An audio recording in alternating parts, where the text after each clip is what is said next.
Bang. All right. So coming into this morning, a couple of things that I didn't like in terms of this movement down. I liked how that swept there.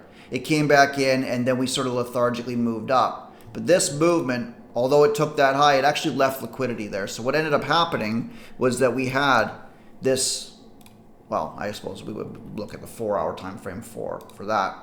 This sort of reverse smiley that came in, and you could argue this being a nice manipulation leg that it's now broken structure.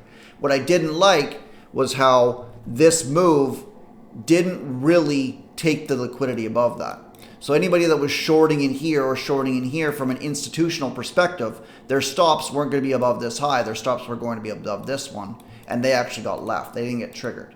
So I think there's a lot of liquidity above this 319. What does that mean, though? What it means is that this movement down, although it's sort of a higher time frame, I was looking to determine whether or not that we were going to have some form of failure here, which actually was a very credible possibility until it proved otherwise. And the idea would have been a sweep fail underneath here, maybe some sort of inner structure, and then we would have been looking for a beautiful barbecue. Now, the problem with this theory that we have to take into account when you guys are building your narratives, you have to understand what conditions you're in terms of weather, right? And what I mean by that is we have to look at the week and how the week is going to shape up. In other words, are we expecting incredible volatility on Tuesday long weekend, right? The day before FOMC announcements. And do we have red folder news that comes at the end of the week or not? If we do, then we're expecting the end of the week to have intense volatility, which means the beginning of the week is going to generate liquidity, but it's not going to run either side. So you'll notice now we have a lot to be desired up top, right? Which was also the thought process we're going to go into in terms of this barbecue that we watched happen at the end of the day, right? Same sort of process, different time frame, which is essentially the crux of what we essentially teach here, right? We look at lower time frame doing something that's pertaining to what the higher time frame is doing as well, price fractality, right? So we had this movement down, and I want to go over it as well because there was a bunch of trades that were taken this morning.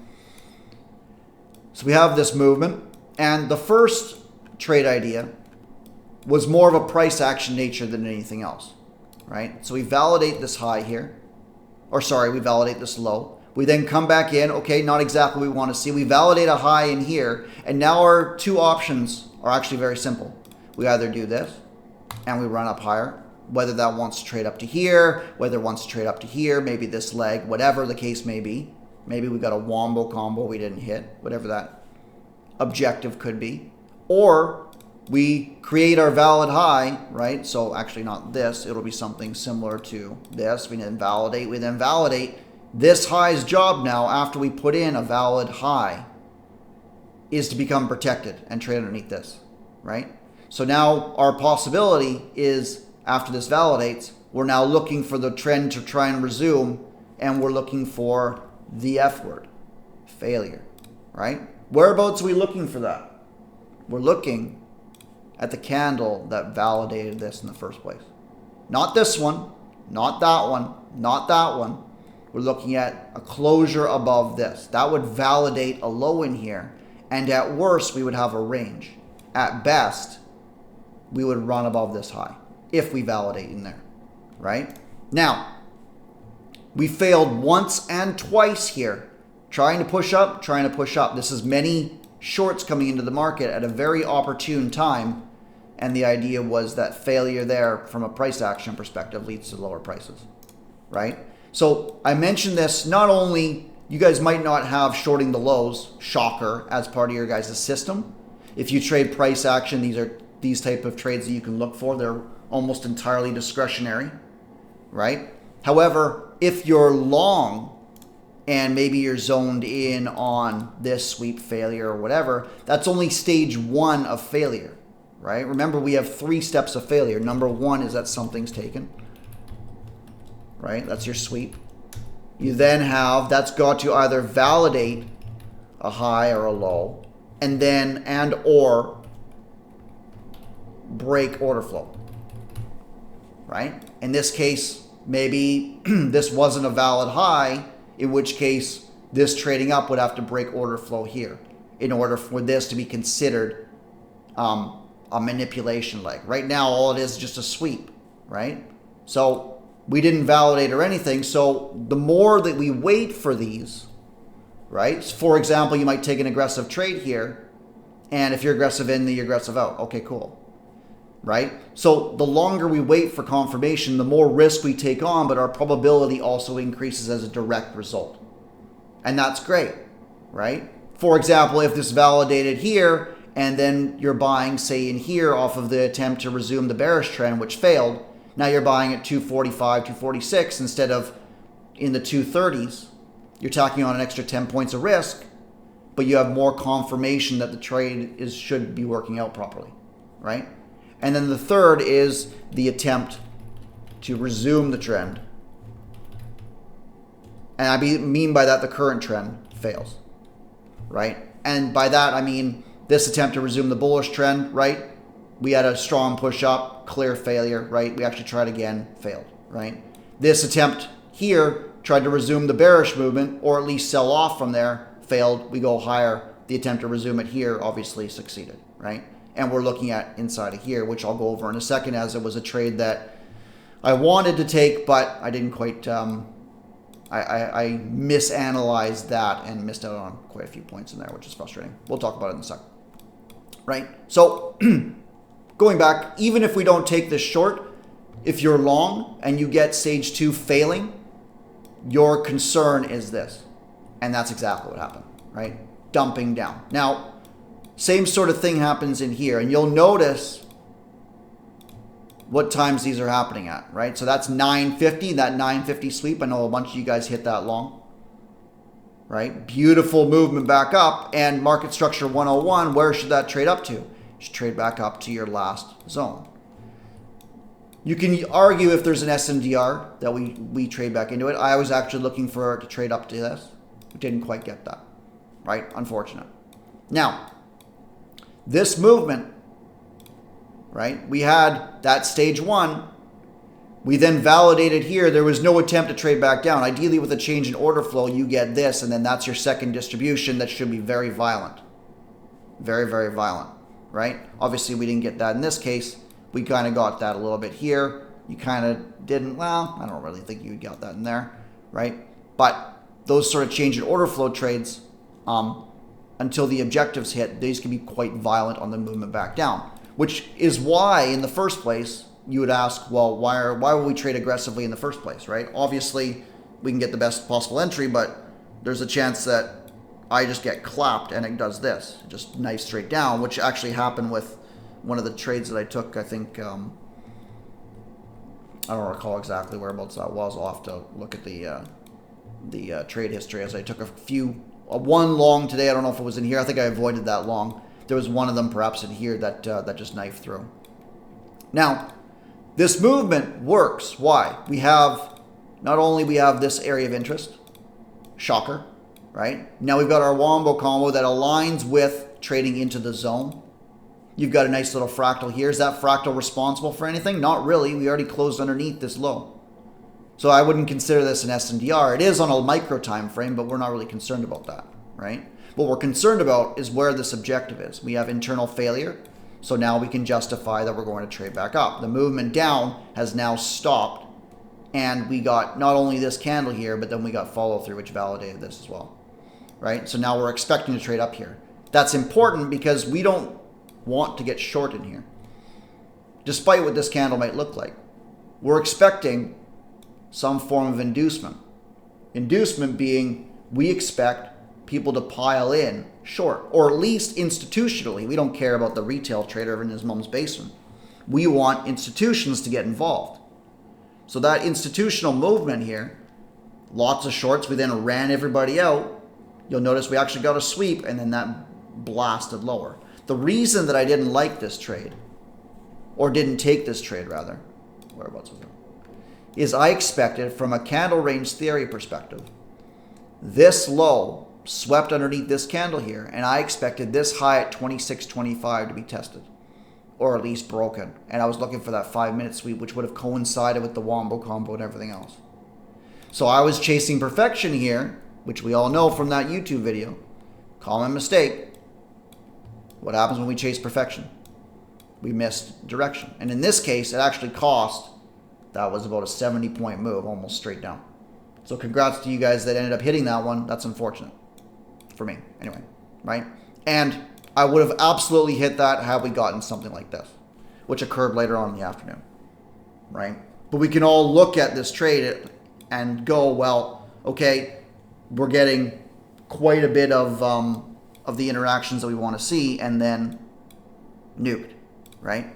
Now, that broke this low, and then we actually had this movement come in, and we formed a valid high in here, right? Do we form a valid zone? Yes. Do we trade into it? Yes. We tried resuming the trend. We ended up getting smacked here, right? Okay.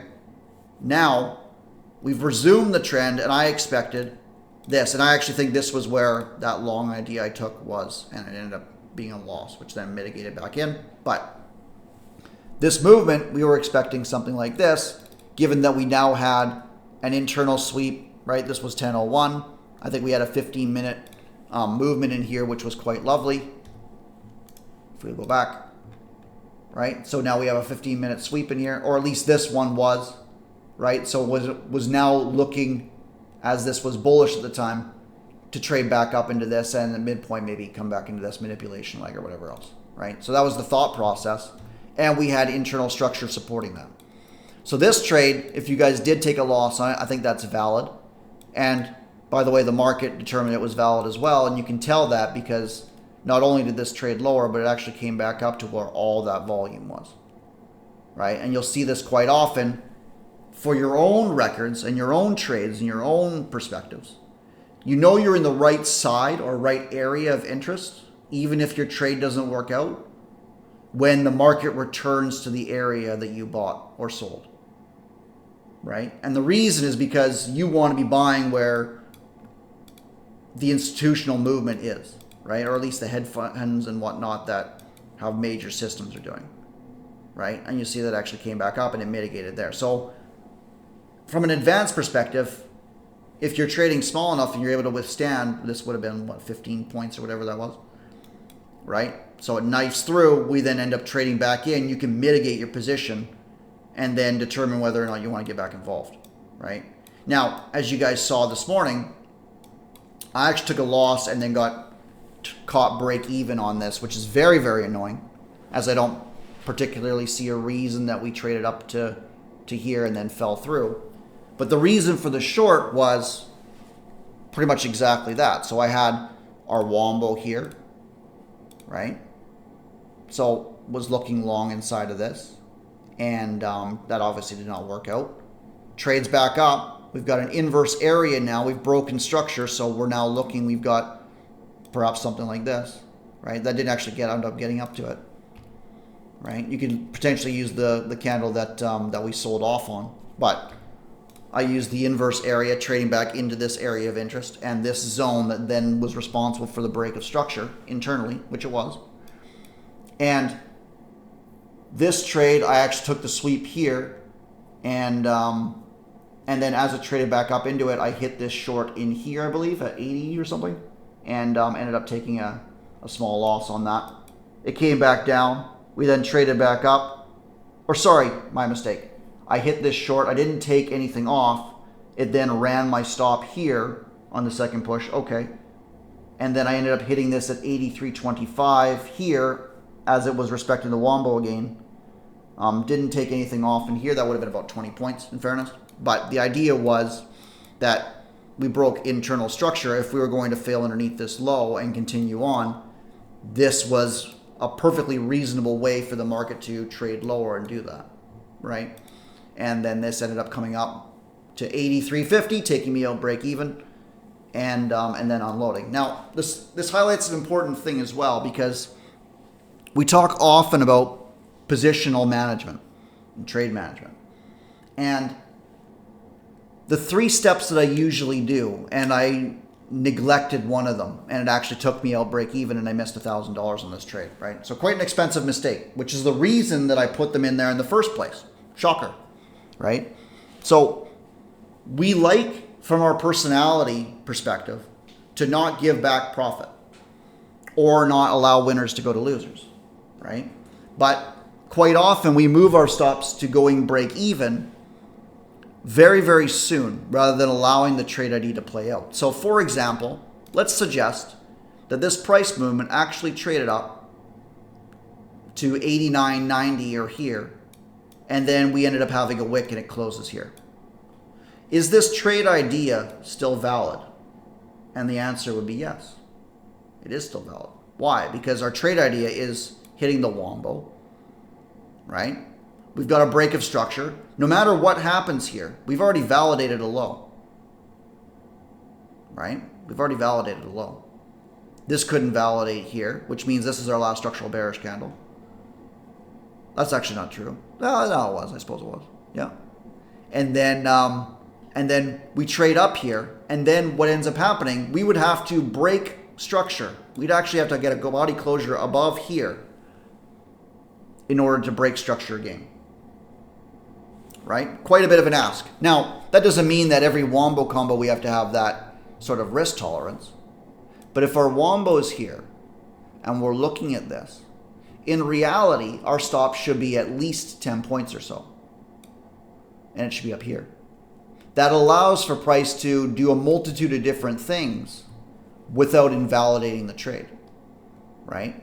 What would have invalidated it would have been how we created a protect or a valid low, then created a valid high, and then broken that, and with a body closure, right? That would have invalidated the trade idea.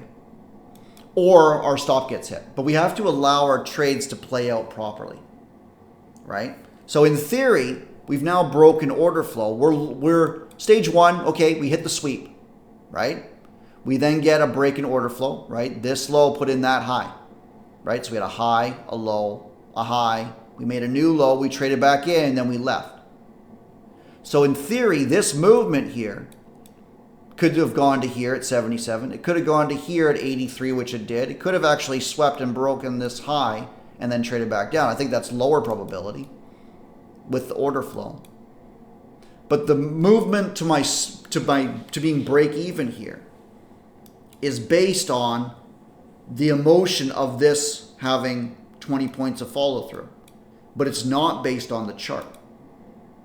So quite often, this trade will get taken out for a tick, and then the movement will happen because we're trying to protect ourselves from the possibility of being wrong, even though the chart isn't telling us that we're wrong at all. So I implore you guys, when we're looking at that, if you're hitting the button, then at least get out when your trade becomes invalid, right? Rather than emotionally. And anything other than a structural reason to get out of your trade is really emotional, right? Fear of loss or something else like that. In this case, that cost me $1,000 per, right? Now, this movement, this is actually a beautiful reversal. I know a lot of you guys took this in here, which is awesome, right? Accumulation sideways. We then run it out, strong movement. This happened exactly at 10:30, right? So we had not only 950 here, strong reversal, right? You then had a manipulation around 10:10, 10:15, right? And now this happens right at 10:30. Perfect, right? There's a reason these are all happening around these times, as we know. This trades up where we're looking to trade to, the SMDR, cool. And this was actually the last trade of the day that I had where, or no, it wasn't actually. I think it was in here somewhere. Where we had this trade into the SMDR. Our expectation is that this trade is a scalp, and we're expecting a movement back down, whether that runs this out or not, right? And I think that the expectation of this move would have been that, and this smiley face pattern trades up to our area of interest. We try and resume the trend, and what happens? No bear bars. We try and sell off here, we squeeze. We then try and sell off again, and we close here. That leads to panic. Why? Because this is now a higher time frame move, right? And this was sort of your Vandit special where you've got a reversal occurring. You've now got this fair value gap inversion, which is not what you want to see from the bearish case. You want to see this trade into it and then continue onwards. Something similar to this, right? Even that delivered properly, so on and so forth, right? When you see something like this happen, where there's failure to even close underneath, you usually get higher prices, right? So this movement ends up being squeezed, and now we've got an area of interest that ended up breaking this area here. So we trade back into it, we leave, and that actually squeezed finally. It took a little while, and I had to manually close this out because there wasn't enough time. We ended up running that high there. Beautiful. Now, when we're identifying sort of our price direction, the same way we look at the lower time frame, we look at the higher time frame. So actually, we'll go to the 5 minute for this. We use the 5 and the 15 interchangeably, as you guys know, both of which can be intermediate. The 5 is a little bit more aggressive than the 15. I personally use the 15 minute for bias. That gives me my trend direction, and then I use SNDRs to try and determine what exactly I'm looking at. For example, any failure to go lower on an intermediate time frame, we're trading up to here. Why there? Because that's the area that broke your higher time frame low, right? So that's our intermediate SNDR, and how the market moves is we go lower time frame SNDRs. Lower time frame SNDRs break, right? We then trade back into them and go. We'll go over this in a little bit of detail, as it was a lot of discussion that was happening today, right? So from the 5, this trade idea for me was quite valid, and it was actually a little bit surprising that the market made a decision here after sweeping and failing internally here, right? Because this movement didn't put in a valid high. So in reality, we had this move up, right? Putting in a valid high, valid low, and then we traded back down to this protected low in the 5 minute. Also this area which sent us up in the first place. What are the chances, by the way, that we have some form of a wombo combo coming in here? Shocker, right? These are the trades that you guys should be stalking and waiting for once you have some form of lower time frame break of structure and a higher time frame move that comes in. These drastically increase your win rate. And you'll notice 61.75, the midpoint of it, quite often, I mean, that came within a tick. So apologies for that, right? Usually that ends up being something similar to this. Now, this failure, in my opinion, should have sent the market up into this. It did not. We actually ended up sweeping everybody out and then running. And you'll notice this is my favorite reversal pattern. We then trade lower. We build an SNDR, nuking this low, right? So this is not a long anywhere in here, period. You'll see a lot of people talk about trades from the origins of the move and all that sort of thing, and that's fair when you've got lower time frame confirmation for a lower time frame origin move.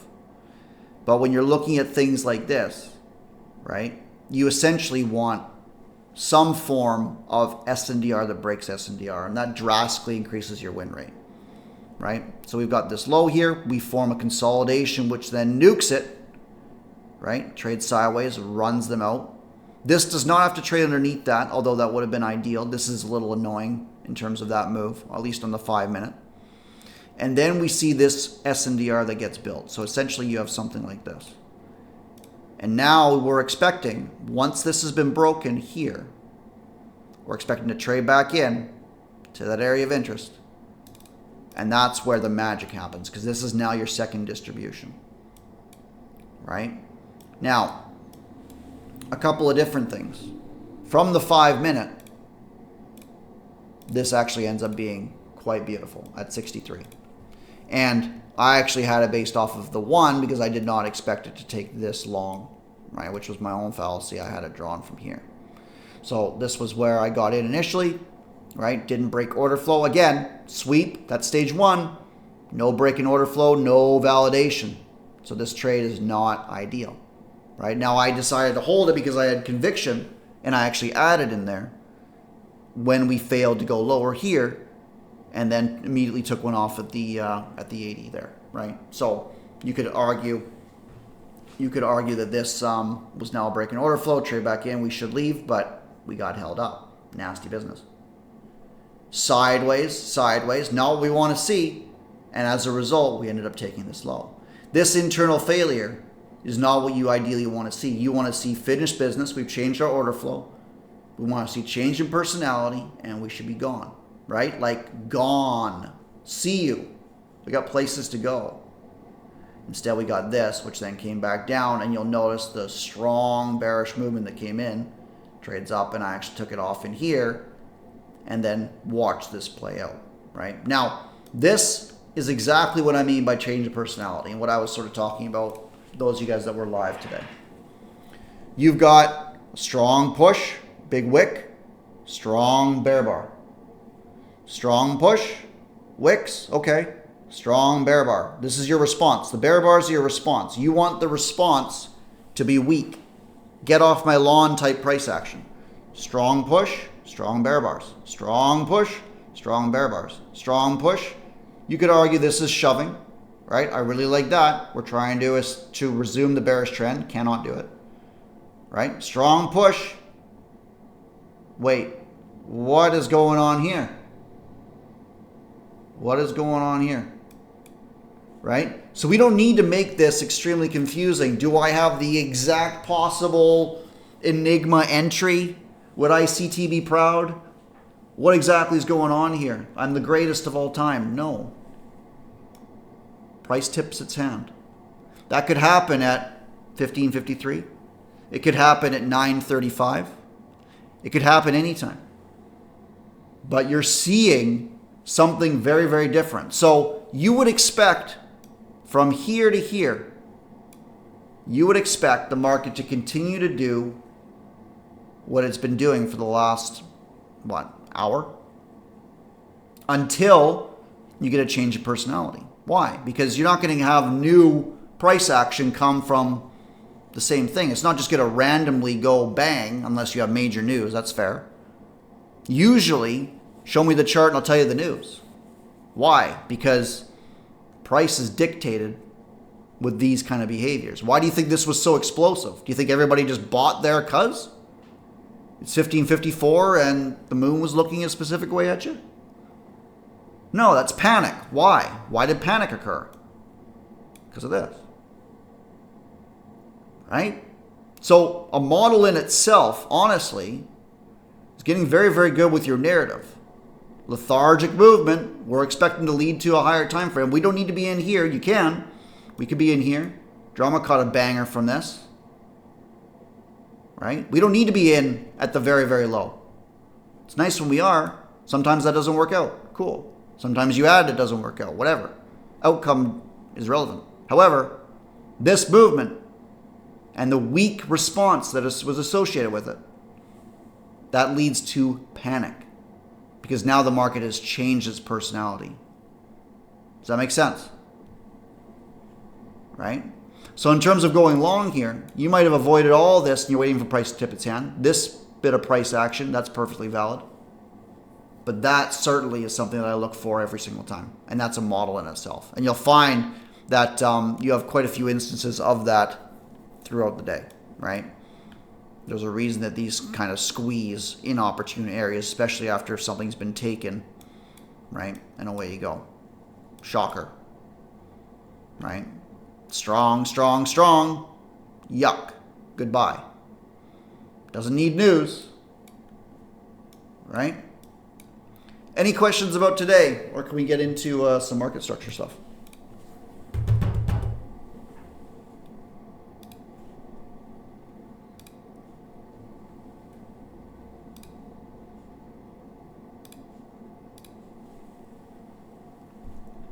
All right.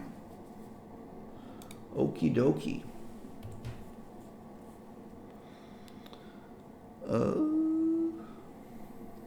Let's get into it. All right. Give me 1 sec. 1 sec.